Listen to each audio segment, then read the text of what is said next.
Hi, welcome to HowtoDandD. My name is Fred Wheeler and today I want to talk about Dungeons and Dragons. I often talk about Dungeons and Dragons and I've selected this image for today not because this is what I think this particular topic is all about, but I really wanted to present the idea that playing the game of Dungeons and Dragons is not necessarily about being a coward or being heroic, but the possibility of character death is always there, and you should always assume that your character will die at some point. That's certainly how I've sort of approached the game. Doesn't mean that everybody does, not all players view it that way and not all dungeon masters. But we are dealing with beginner dungeon masters, because if you're running the Lost Mine of Phandelver, and this is a Dungeon Master Guide for the Lost Mine of Phandelver, chances are you're either coming back into the game or you're a new Dungeon Master, and my suggestion to you is if you're playing for the very first time or running your first game, kid gloves with your players, and then you can open it up and do something a bit more funky as they get used to playing the game. You don't want to scare them off, right? So this is a Dungeon Master Guide for the Lost Mine of Phandelver. If you are a player, this is the wrong video for you, and you need to go and watch one of my other videos that are for players, not dungeon masters. Okay, so the topic for today is Sildar Hallwinter, who is a Griffon Cavalry man. I really have found the process of researching Sildar Hallwinter really interesting, because there's so much information. Out of all the characters who, essentially it's a throwaway character, that character doesn't actually need to be there, but he's there, and there's almost at least a page of information on how to portray this character, what he knows, what he can and can't tell you. And essentially Sildar Hallwinter is Gundren Rockseeker's escort and muscle while he travels from Neverwinter to Phandalin. Now, for those of you who are unaware, it's quite a long trip to go from Neverwinter to Phandalin. Lots of bad things can take place as you travel from Neverwinter to Phandalin.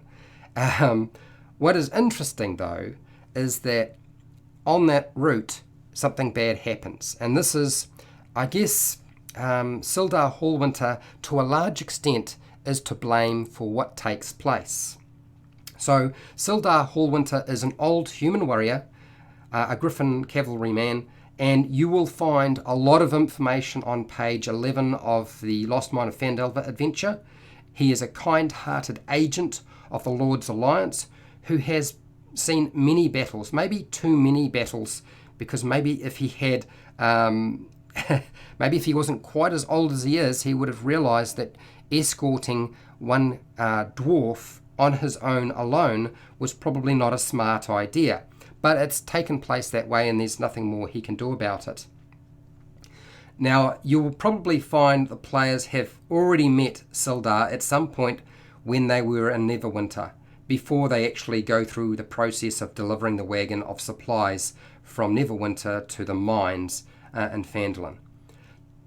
One of the things that you probably want to play up with Sildar is that Sildar failed to protect Gundren Rockseeker due to overwhelming forces. Now, we know that. It really was overwhelming forces. There's no way he could have stopped those goblins from assaulting them. And he's also to blame for insisting that he should have insisted really that they travel with the wagon as it was heading with their escort. There would have been more numbers, it would have been a better chance of actually getting from one place to the other. He knows the roads are dangerous, so he blames himself for Gundren's capture and his own capture, but more for Gundren. He knows it's probably all over for him. He knows that the chances are he's not going to live through this, and he'll be pushing up daisies very, very shortly. So he does blame himself for that whole process. Sildar is currently held prisoner in Cragmore hideout, and his location in the hideout is marked by Area 6. For those of you who are unaware, on the map you should be able to see Area 6. He's on a ledge, so if you go up the stairs or steps you can see there, he's on the ledge up there, all gagged up, and in the prime location to be kept out of eyesight. So you really have to sort of move a fair way through the cave location, or at least be really stealthy, because the goblins are between you, or the players, and Sildar. So not a great location for anybody. So he's securely bound in the southern ledge of the cave location 6 for the goblin den. The goblins have been beating Sildar and tormenting him. He is currently extremely weak, very weak, and it wouldn't take much to actually dispose of him or kill him. Yimmick, the goblin leader, will kill Sildar if the party attack or overwhelm Yimmick. I would imagine that Yimmick is going to probably use Sildar as a bargaining chip, and as if they do anything, that's it. He can cut Sildar's throat, he can push him off the ledge, and there's an awful lot of damage that can take place by any of those events happening. So overwhelming the goblins seems like a really great idea, but you need to have surprise for it to work well. Otherwise, Sildar is going to probably perish. One of the things about Sildar is that he knows a little bit about the goblins he's been captured by. Enough to be able to warn the players once he's able to do so that they can't be trusted. Now, you can, as the Dungeon Master, decide that not only is he bound, that he's also gagged. It's up to you, but the adventure does sort of state that if they try to bargain with the goblins, there is the possibility of Sildar actually warning them. So Sildar knows that the goblins can't be trusted. Sildar also will warn the players' characters not to trust Yimmick with any kind of arrangement whatsoever, provided he hasn't been gagged. It is possible Yimmick will kill Sildar, and I would be pretty much primed and ready to go with that. I think that's the most sensible thing to do. You can, as I said, slit his throat or just push him off a ledge, and they would take falling damage, all of which is there and available to you. You don't have to run it that way. You can give the players a little bit more time. As I said, this tends to be an adventure that's run for beginner players and beginner dungeon masters, or people who have been out of the game for a while. So you can use kid gloves, you can change things up, do things a little bit differently. Sildar is important enough to allow for this particular NPC or non-player character to have death saving throws if reduced to 0 hit points. So you could have Sildar make death dying saves if you wanted to, and I think it would be sensible to do so. A quick acting character can try and stabilize or heal Sildar before he dies if he drops to 0 hit points. Sildar is nearly 50 years old, so it's not like he's sprightly. He's been around a while. He's a famous Griffon Cavalry rider from Waterdeep. So for those of you who want to sort of tie in a different location, why is Sildar in Neverwinter if he's from Waterdeep? I'm not entirely sure. I think actually that is really up to you to decide. I had to think about it, and I was going to sort of offer some rationale behind it, but then I decided no, I won't. I won't actually offer a reason or rationale behind it, because it's actually not that important. If you want to make up something, there could be many different reasons, because the relationship between Waterdeep and Neverwinter is quite close. So there's probably going to be some movement back and forth from those two cities.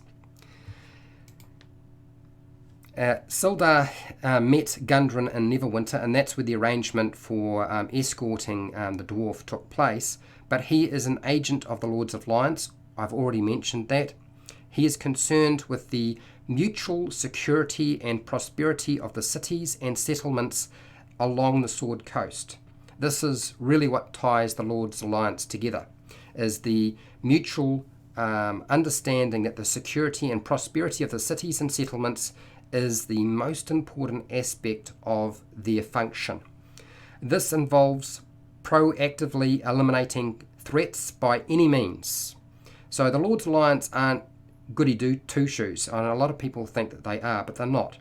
But they are definitely there to proactively eliminate threats while bringing honour and glory to their homeland. And for Sildar Hallwinter, bringing glory to his homeland is certainly right up there. He is completely above the board when it comes to being a Lord's Alliance member. He's not the sort of individual who has sort of ulterior motives. He's above board. Sildar wants to investigate the fate of Iano Elbrick, who is a human wizard who disappeared shortly after arriving at Phandelver, as far as Sildar knows. Iano is a Lord's Alliance member as well, for those of you who are unaware. And there are a couple of things that are driving Sildar to help Gundren Rockseeker and his brothers and Phandelver.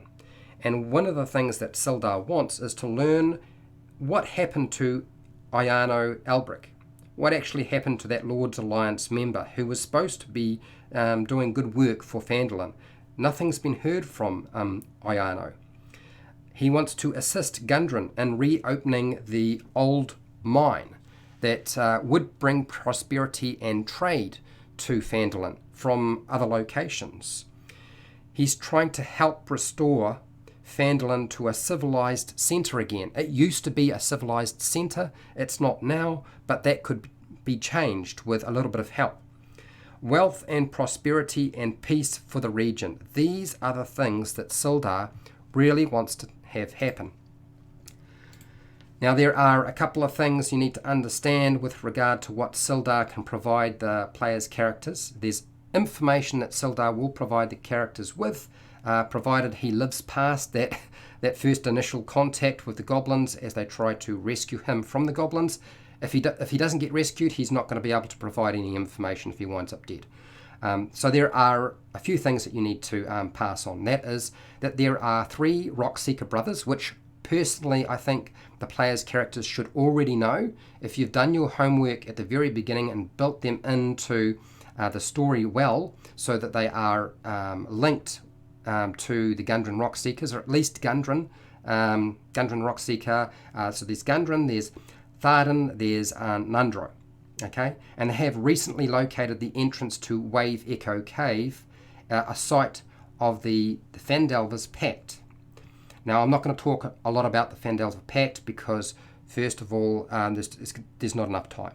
There really isn't enough time. So we'll go into that some of the time if you want me to talk about it. He can also tell the player's characters that Clarg, a bugbear, leads the goblins, or the goblin band, in Cragmore Hideout. And he had been ordered to waylay Gundren for the Black Spider. He can't tell the player's characters who or what the Black Spider is, but he can mention at least that name. Now, the name Nesnar is not a name he knows. He only knows Nesnar by the name the Black Spider and nothing else. Gundren had a map that showed the secret location to Wave Echo Cave, but the goblins have actually taken that off Gundren, and he no longer has it, if they're wanting to know what took place with that. Sildar believes that Clarg sent Gundren and the map to Cragmore Castle. He also believes that Gundren is still alive. Where the chief of the Cragmore tribe lives is Cragmore Castle. What he doesn't know, Sildar doesn't know the actual location of Cragmore Castle, but he might be able to suggest that the goblins might know, quite likely know the location of Cragmore Castle. So if they were to capture one of the goblins alive, they could be questioned and they could find out where Cragmore Castle is located. So that is all information that he can pass on to them. Sildar has a contact in Phandelver who is a human wizard. This is this Iano Elbrick. That's his only contact that he knows of in Phandelver. Iano travelled to Phandelver about 2 months ago and was supposed to establish order. The Lord's Alliance hasn't received any kind of word from Iano, and so Sildar has decided to investigate since he's been completely silent in terms of his reporting back to the Lord's Alliance. So therefore, he's decided to take it upon himself to actually find out what's going on. Sildar intends to continue to Phandalin, the nearest settlement, if he has been rescued and is still alive. Now, he really wants to get there, but he's also weak, he's unarmed, he's got no equipment, so he's really at the whim of the players' characters about what they will do. If they decide to do something else, he's probably going to have to stay with them. But he really wants to get to Phandalin first, the nearest settlement. So he will offer the party 50 gold pieces to escort him to Phandalin as quickly as possible. That doesn't mean that doing so overrides rescuing Gundren, because remember, he blames himself for what happened to Gundren. So therefore, there's a reason why there's a sidebar talking about how to incorporate a non-player character or NPC into the party as a member. There are lots of ways this can go. So the party could go to Phandalin, drop off Sildar, or allow Sildar to heal up, recover, grab some equipment, and then go with them to Cragmore Castle. Or you might simply go from Cragmore Hideout to Cragmore Castle with Sildar Hallwinter. But he will pay them. Sildar doesn't have any money though, but he can secure a loan at Phandalin, provided the players believe he can do so. They might not believe him, but he's completely legit. He's not lying to them. He can make that happen. Sildar would like the party to clean out Cragmore Hideout caves. So if they haven't done so, he would certainly be all for them to completely wipe out the entire operation if they can. If rescued, Sildar is anxious to reach Phandalin, but, as I said, will stay with the party if they are going to different locations other than to Phandalin. So that covers pretty much the gist of Sildar. There are a couple of other things I wanted to point out. And I've already mentioned that Sildar has no armor or weapons, certainly that you can find, but you can get weapons to Sildar if you want by cleaning out weapons that have been dropped by defeated goblins, such as a short sword, a short bow. He could even borrow equipment and weapons from the players' characters if you wanted to.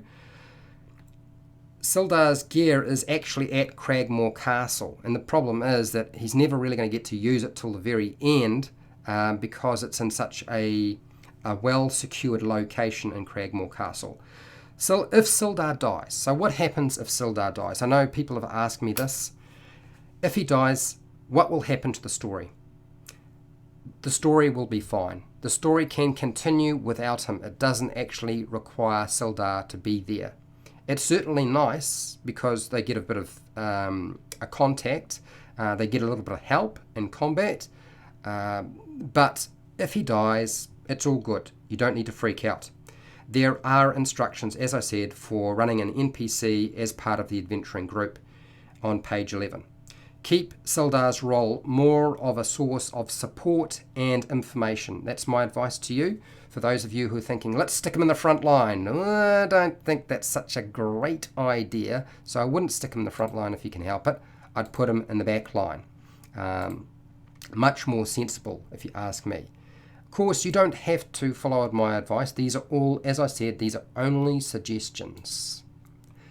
So what do you do in a combat situation with Sildar? As suggested, I would say stick him in the back row, give him a ranged weapon rather than, now it can be any kind of ranged weapon. Remember, he's going to be proficient with pretty much everything. Stick him in the back row, get him to stabilize characters who go down. That would be a sensible thing to do. He can plug their wounds, or stick to using ranged weapons that are either thrown or fired. Now remember, he's got quite a high strength, and you'll find his stat block at the back of the adventure book. So the Lost Mine of Phandelver does have a stat block for him. I would suggest using thrown weapons rather than fired weapons, but he has fired a heavy crossbow before, so he's going to be quite capable of firing any kind of crossbow or bow whatsoever. So that's pretty much everything I have on Sildar Hallwinter, and hopefully you found this helpful or useful, and if you did, please share and like the video. Subscribe to my channel if you haven't already subscribed and you like this sort of content. Hit the bell button to be notified when I go live and when I publish a new video, which I do quite often.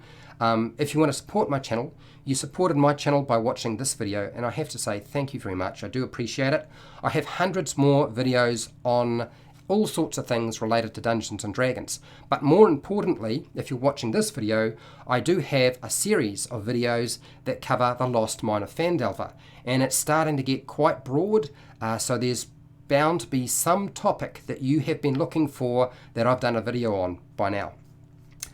Now, I don't do Patreon, and I don't plan to do Patreon for 2019, but I do have affiliate links down in the description where you can buy stuff online from the book depository and Amazon. I get a small commission, you pay exactly the same price, and that helps support me continuing doing these videos and help buy equipment and stuff like that. Now, this is your opportunity to give feedback, say hi, say bye if you want, ask questions. As I said, I will answer questions unrelated to this topic if you want to in the live stream. If you're not part of the live stream, then look, that's what the comment section is all about. Just down there, type in your questions and I'll do my best to get to them when I can. And hey, till next time, keep rolling those 20s.